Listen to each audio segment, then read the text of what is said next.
Have you ever noticed how some people rarely or never post their own photos on social media? While others carefully curate every selfie and life moment, these people stay quietly present, observing, sharing thoughts, but not their faces. And sometimes society misunderstands this behavior. People may assume they're shy, insecure, or disconnected. But psychology suggests something deeper and often much stronger is going on. Because not posting photos isn't always about hiding. Sometimes it's about protecting, thinking differently, and valuing identity in ways that go beyond appearance. One of the first psychological reasons is high self-awareness and identity depth. Psychology shows that people who don't frequently post their photos often spend more time defining themselves through internal qualities rather than external validation. They tend to ask questions like, who am I? What do I actually believe? What do I want to express?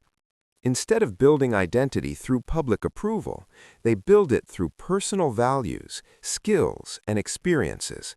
For example, while some people feel excited getting likes on a selfie, these individuals may feel more satisfaction when they finish a creative project, learn something new, or have meaningful conversations. This is not social withdrawal, it's often emotional independence. And in a world that constantly pushes image-based validation, this behavior can act like a psychological shield.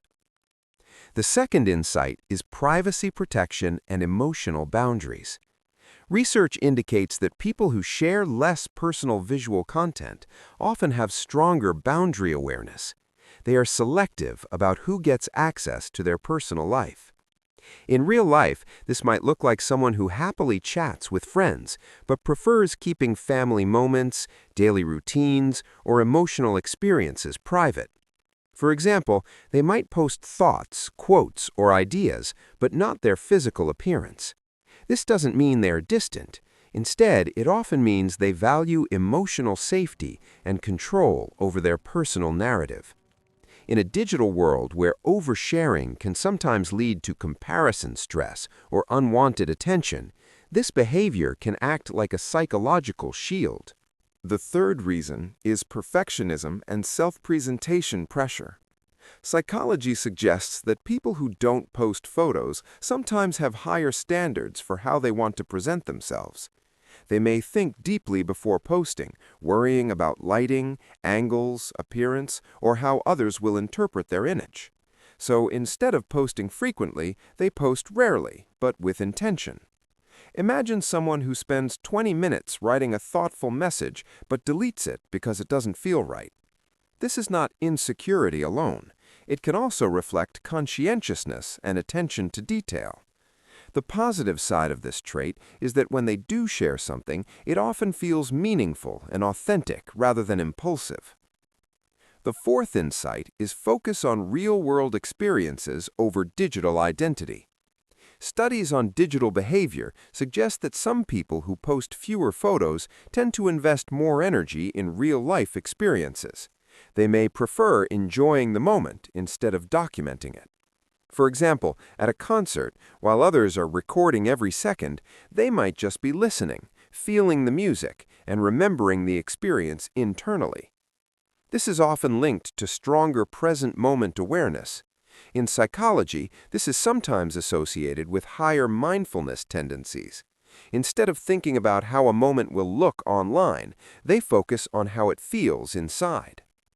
The fifth insight is introverted or reflective personality patterns. But this does not mean they are socially anxious.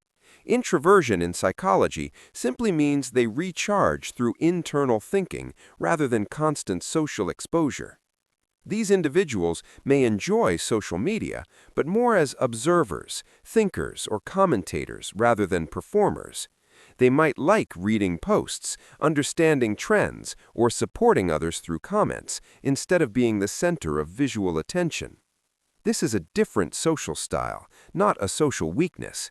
Many highly creative thinkers, planners, and strategists share this pattern because they prefer observation before expression. And finally, the sixth insight is emotional self-protection from comparison culture. Research repeatedly shows that heavy exposure to idealized images online can increase comparison stress and reduce self-esteem. People who avoid posting photos may naturally distance themselves from this pressure. They might still use social media, but in a way that protects their mental space. Instead of measuring their life against others' highlight reels, they focus on their own path. This is especially powerful in environments where social comparison can quietly influence confidence and happiness. So if you are someone who doesn't like posting photos, remember this: your behavior does not automatically mean insecurity. It can mean depth, privacy intelligence, emotional control, or thoughtful personality traits. You don't have to perform your life to prove it is valuable. Your experiences, your thoughts, and your inner world matter just as much as what appears on a screen. And if you are someone who does post photos, but sometimes feels pressure to do so, that is okay too. Psychology is never about labeling people into boxes. It's about understanding why we behave the way we do. So here is the final reflection. The world often measures confidence by visibility, but real confidence can also look like quiet presence, selective sharing, and strong self-definition beyond appearance. Not posting your photos is not silence. Sometimes it is simply a different way of speaking. If you enjoyed this insight, subscribe for more psychology and personality behavior insights, because understanding yourself is one of the most powerful forms of growth you can have.